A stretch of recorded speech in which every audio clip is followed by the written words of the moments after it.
Fala, palmeirense.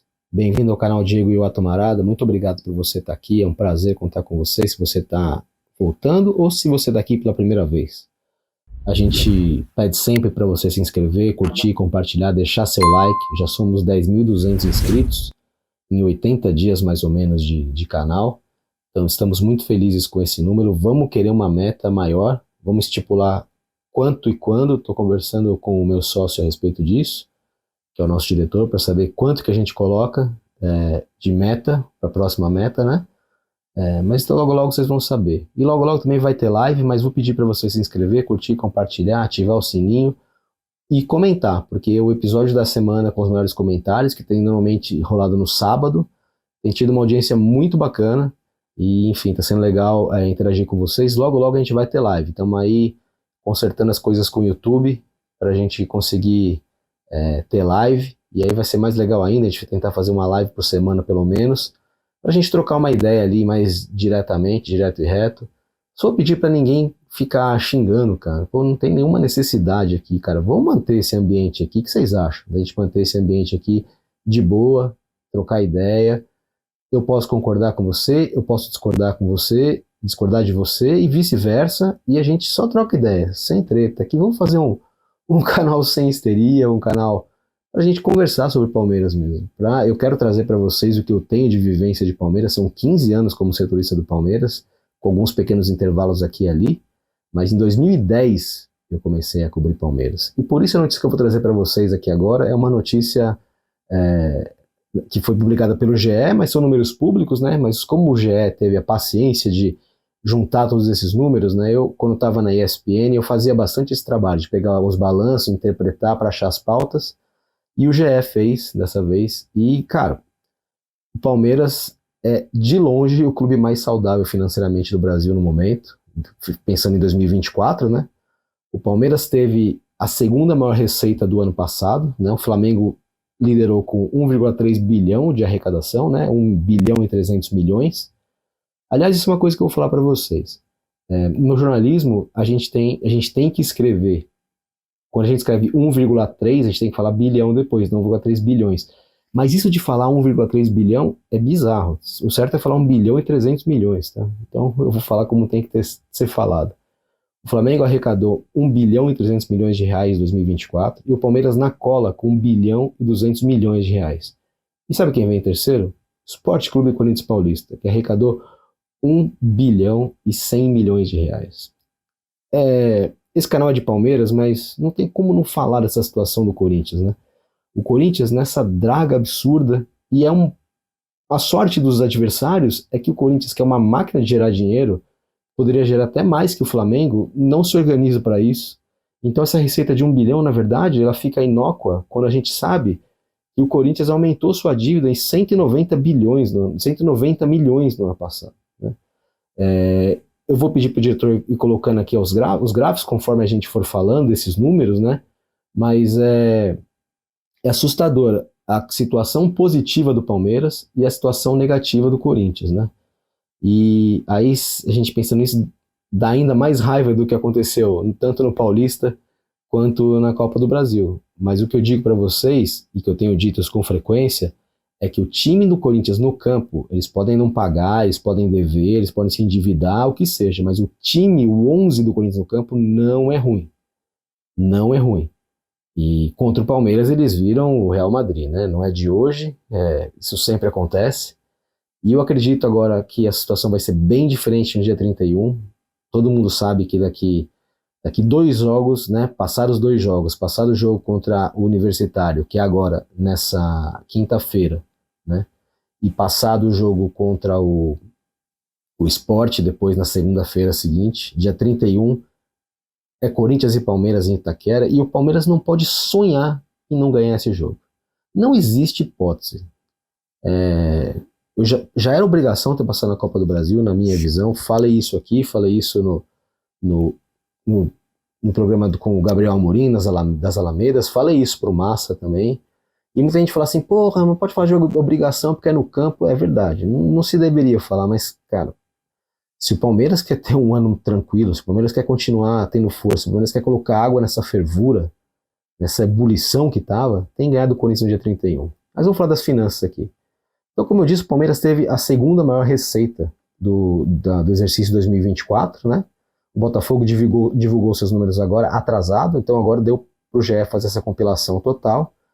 E o Palmeiras teve, com muita folga, o maior superávit do ano passado. O que é superávit? É a diferença entre as despesas e as receitas. Você tem superávit se você tem mais receita do que despesa. Trocando em miúdos, você tem superávit se você ganha mais do que você gasta. Certo? E o Palmeiras teve um superávit, não confundir com lucro, tá? Lucro é outra coisa. O Palmeiras teve um superávit de 198 milhões de reais. É absurdo o número, e vocês vão ver quão absurdo que é, porque o segundo colocado foi o Mirassol, que arrecadou 64 milhões. Menos da metade, menos do que um terço do que o Palmeiras arrecadou, né? E o Flamengo teve um déficit de 2,6 milhões, 2 milhões e 600 mil, né? Na prática o Flamengo zerou, né? Porque 2 milhões não faz diferença nenhuma para o caixa do Flamengo, mas o Flamengo não conseguiu ter um superávit, e já o Palmeiras teve um superávit de quase 200 milhões. É muito grande, a diferença é muito grande, e o Palmeiras vive um grande momento, né? O São Paulo teve um déficit, o Corinthians teve um déficit de 180 milhões, o Corinthians conseguiu ficar no negativo 180 milhões, aumentar o negativo em 180 milhões, e olha que curioso, o Galo e o Botafogo, que fizeram a final da Libertadores e que são SAF, ambos, eles tiveram 299 bilhões de déficit no ano passado. É curioso falar disso, né? É estranho ver esses números, porque a gente está falando de clubes, assim, a disparidade do Palmeiras para esses clubes é um negócio muito grande, né? E tudo isso porque o Palmeiras está bem estruturado. Entre os comentários que eu respondi no último programa, respondendo aos comentários de vocês, tinha um cara que falava, pô, o Palmeiras está gastando muito, contratando um jogador de 15 milhões, sei como se não fosse nada. Cara, o Palmeiras tem como. O Palmeiras tem receita para isso.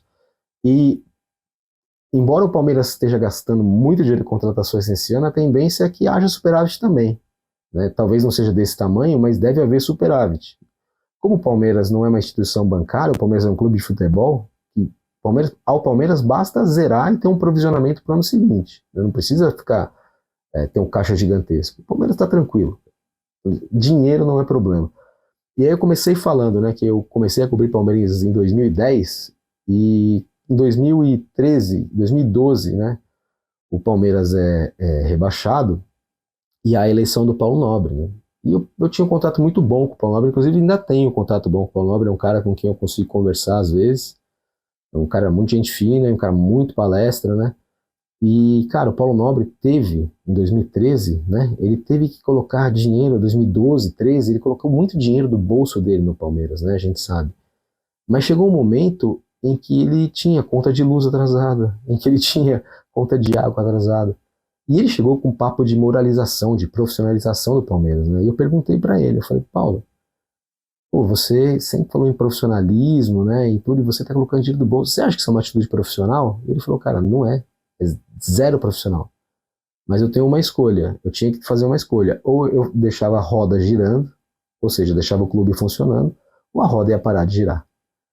E o Paulo Nobre optou por, erradamente, do ponto de vista profissional, do ponto de vista de compliance, fazer a roda continuar girando. Mas, enfim, foi o pontapé inicial para o Palmeiras estar onde está hoje, né? Vamos falar dos prejuízos financeiros, né? Além do Palmeiras, além do Flamengo, que teve esse pequeno prejuízo financeiro, o Corinthians teve 180 de déficit, e aí temos outros prejuízos financeiros em 24. O São Paulo teve 287 milhões de déficit, o Bahia 246, Bahia que é do Grupo City. Vale lembrar que o Bahia é um clube que está no portfólio do Grupo City, que é dono do Manchester City, que é dono do New York City, que é dono do Bolívar e de diversos clubes pelo mundo. É sempre bom citar isso. O Corinthians, conforme eu falei, teve um déficit de 181,7 milhões. E é engraçado que o Corinthians teve esse déficit mesmo tendo uma receita absurda de 1,1 bilhão, né? 1 bilhão e 100 milhões. É uma loucura a situação do Palmeiras, né? Então a gente sempre vem com aquele papo, a gente que é um pouco mais velho, né? Vou fazer 45 anos daqui um mês e pouquinho, porque a gente vivenciou um Palmeiras que tanto no campo quanto nas finanças, patinou muito, patinou muito. Até a chegada da Parmalat, por exemplo, em 92, 91, 92 ali, o Palmeiras patinou muito. É por isso que às vezes dá uma sensação de que o palmeirense de hoje em dia reclama de barriga cheia, né? Mas cada um a sua época, né? É importante também que a gente que é das antigas consiga ponderar isso, né? Hoje o Palmeiras é uma outra questão, né? É outro clube, é uma transformação parecida com a do Manchester City, sem que tenha havido venda. O Palmeiras já era maior, né? Que o City sempre foi. O City era um time que chegou a jogar a terceira divisão. O Palmeiras nunca foi tão longe, negativamente falando. Mas o City se transformou. E o Palmeiras se transformou também, com as próprias pernas, com a ajuda de pessoas a quem o Palmeiras pagou depois. O Palmeiras pagou tudo que o Paulo Nobre colocou, o Palmeiras pagou de volta para a Leila Pereira e para a Crefisa tudo que a Crefisa colocou que não fosse patrocínio, né? E isso é uma situação que hoje é muito, muito interessante olhar para o Palmeiras. Mas nada disso importa se o campo não estiver bom. E a tendência é que agora o campo volte a se estabilizar. O Palmeiras está nas quartas, pode perder por 4 gols de diferença para o Universitário, que o jogo ainda vai para os pênaltis, então dá para afirmar que está classificado. E o Palmeiras segue muito forte no Brasileiro. E tem o Sport e o Corinthians pela frente, e ainda tem jogos a cumprir contra Santos e Juventude, talvez aconteça aí em uma data de Copa do Brasil, já que os dois times não vão disputar a Copa do Brasil, os dois estão eliminados, como a gente sabe muito bem. Então esse jogo com o Santos deve acontecer numa data dessa, e ainda tem Palmeiras e Juventude. É outro jogo que o Palmeiras tem por cumprir, e são, convenhamos, 4 jogos que tem pela frente, além da tabela, né, e esses dois são 12 pontos, se você parar para pensar que o Palmeiras tem que fazer. Então, a tendência, a perspectiva do Palmeiras é boa, e o Palmeiras tem que seguir nesse caminho.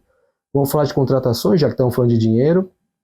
Carlos Miguel, nessa semana ele deve ser apresentado ainda como jogador do Palmeiras, já está tudo mais do que certo. Jefté, está praticamente tudo certo também. Teria acontecido algo muito errado para essa contratação não acontecer.